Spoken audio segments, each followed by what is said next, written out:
Mademan here. Y'all know how I get down. We talking boxing. Salute to the fam. Word on the curb, fight fans, is that they're talking about a possible rematch between Showtime Shawn Porter and Keith one-time Thurman. According to some of the reports that are coming out, it says that Keith Thurman and Shawn Porter are currently in discussions, and we'll see what these discussions, which way did these discussions go, and if it bears any fruit. You know what I mean? Now, we've already heard that Showtime Shawn Porter is well on record stating that he wanted nothing to do with Keith Thurman. So for him to come out for this to be talked about, a little surprised, to be honest with you. Now, I don't think it's a bad fight by far. I think it's a good fight. I thought the first fight was a good fight. It's good name recognition for both men. Keith Thurman could definitely use another dose of Shawn Porter. It would give him a shot in the arm and keep his name on the top. And same thing for Showtime Shawn Porter, who's in much need of a big fight also, and some name recognition, because his last win over Sebastian Formella is easily forgettable, you know what I mean?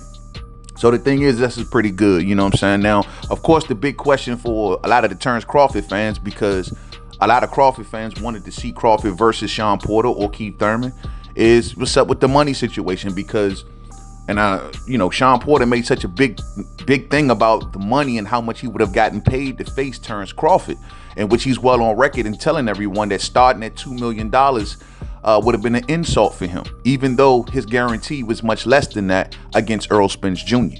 So it's going to be interesting to see how PBC works this out. We also know that Keith Thurman wanted $10 million to face Terence Crawford. Now, I'm sure he won't get nowhere near that to face Shawn Porter, but I'm sure they're always willing to compromise a little bit when it happens to be on their side or on their network, you know what I mean, or under the PBC. But it's going to be interesting because these two brothers seems to me that they wanted to price themselves out against Terence Crawford, but it ain't going to happen against each other. It's always usually the story when it comes to Crawford. Everyone wants their highest payday. They want their retirement plan on Terence Crawford, but against other fighters, well, we're willing to compromise. You know what I'm saying? But these are the discussions. This is a good fight, though. As far as inside the ring, inside the ropes, I still think this would be a very competitive fight. We know Keith been inactive. Shawn's been a bit inactive himself. Keith has had a lot of time to nurture his injuries or whatever injuries he was dealing with after the Pacquiao fight. And looked like he's back in training. I've been seeing a lot of videos of Keith Thurman breaking down fights and being articulate as he always is, and giving his point of view on a lot of upcoming fights, and he's in the ring doing it. So I'm happy to see that he's training and getting himself together, man. We'll see how this thing goes. We'll see if it bears any sort of fruit. But they're talking about Shawn Porter versus Keith Thurman. It's a good clash of styles, too. I just want everybody to know, you know, very, very good clash of styles. We know Shawn Porter comes forward, throws a bunch of punches, is looking to bring the fight to you. As for Keith Thurman, he's a good mover.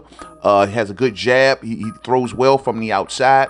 Now, we know he has his vulnerabilities to the body, which hopefully something that Shawn Porter will look to try to exploit, but he couldn't exploit it in the first fight because Keith kept moving, kept that jab on him, kept those big shots on him when Shawn Porter was coming in, luring him into traps. Keith is a very educated fighter. He knows his strengths and weaknesses, and he works them very well in that ring. As for Showtime Shawn Porter, well, smothering, he's usually he smothers a lot of his work, but he's aggressive, man. He's coming forward. He's going to make a fight. He's going to make it action-packed. You know what I mean?